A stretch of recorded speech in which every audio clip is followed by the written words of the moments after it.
धम्म भूमि के श्रेष्ठ जीवन के आंदोलन के तहत हमने इस बात की शुरुआत की और जातियों की दीवारों को नष्ट करने का काम किया। धम्म भूमि के आंदोलन में किसी भी जाति की कोई पहचान नहीं है, किसी भी व्यक्ति की जाति की पहचान का यहां प्रश्न ही पैदा नहीं होता।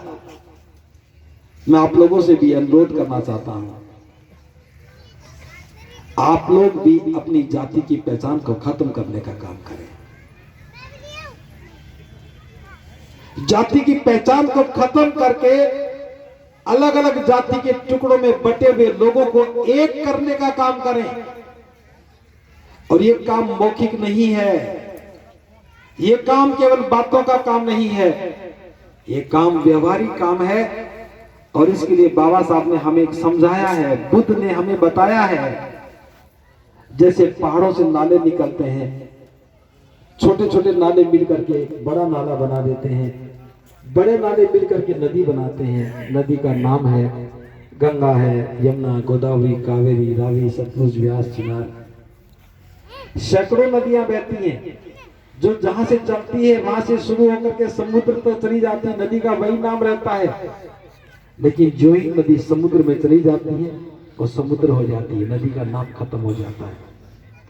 नदी जब तक नदी है जब तक समुद्र के बाहर है, समुद्र में जाने के बाद वो समुद्र बन जाती है। बाबा साहब पूछते हैं, समुद्र में सैकड़ों नदियां समाहित हो गई, क्या कोई व्यक्ति उस समुद्र के पानी में से एक बाल्टी पानी निकाल के बता सकता है कि इस पानी में किस नदी का कौन सा हिस्सा है? कोई बता सकता है? नहीं बता सकता। नदी जब तक नदी है जब तक समुद्र में नहीं गई, समुद्र में जाने के बाद वो समुद्र हो गई, फिर कोई नहीं बता सकता कि किस नदी का कौन सा पानी है। ऐसा हमारा बौद्ध धर्म है।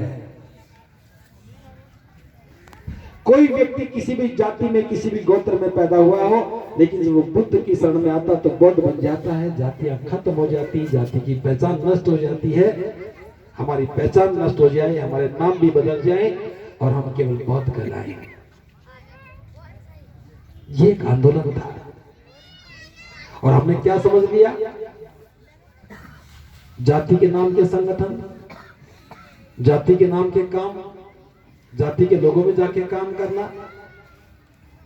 और हम फक्र के साथ ये कह सकते हैं कि धम्म भूमि जातियों की विचारधारा से ऊपर उठकर के काम करती है। लेकिन ये काम भी अधूरा है। हमें जीवन को श्रेष्ठ बनाना चाहिए था। बुद्ध की शरण में जाने के बाद क्या किसी को गरीब रहना चाहिए था? क्या किसी के साथ भेदभाव होना चाहिए था? क्या किसी का शोषण और उत्पीड़न होना चाहिए? लेकिन हमने क्या किया? हम बौद्ध भी बन गए, धम्मकारवा में भी आ गए, उत्सव भी मना रहे हैं, नाम के आगे भी बौद्ध लिख लिया और महिलाओं के घूंघट भी नहीं हटा पाए, घूंघट भी नहीं हटा पाए। नारे लगाते बौद्ध धर्म की क्या पहचान? मानव मानव एक समान, और अपने घर में भेद पैदा करते हैं। धम्म भूमि के श्रेष्ठ जीवन के आंदोलन ने इस व्यवहारिकता को भी नजदीक से देखा है। और मैं समझता हूं कि धम्म भूमि के अधिकतर लोग अपने घरों से घूंघट हटा चुके हैं। यह हमारे आंदोलन की एक बहुत बड़ी सफलता है। आज महिला और पुरुषों के बीच का भेद खत्म होने लगा है।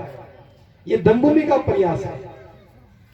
महिलाएं अपनी परंपरागत पोशाक को छोड़ करके सफारी पहन करके फक्र के साथ खड़ी होती हैं, आंदोलन में हिस्सेदारी करने लगी हैं।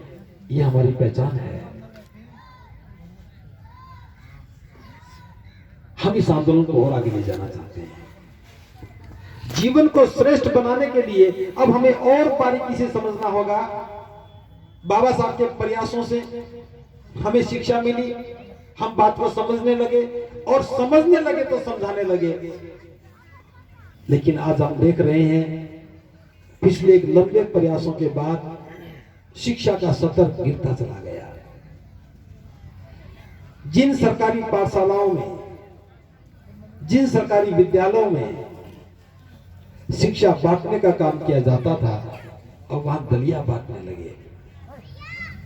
पढ़ाई छूट गई, बस दलिया बनाओ, दलिया खाओ, दलिया खिलाओ का काम चलने लगा। और देखते ही देखते हमारी एक पीढ़ी बर्बाद हो गई।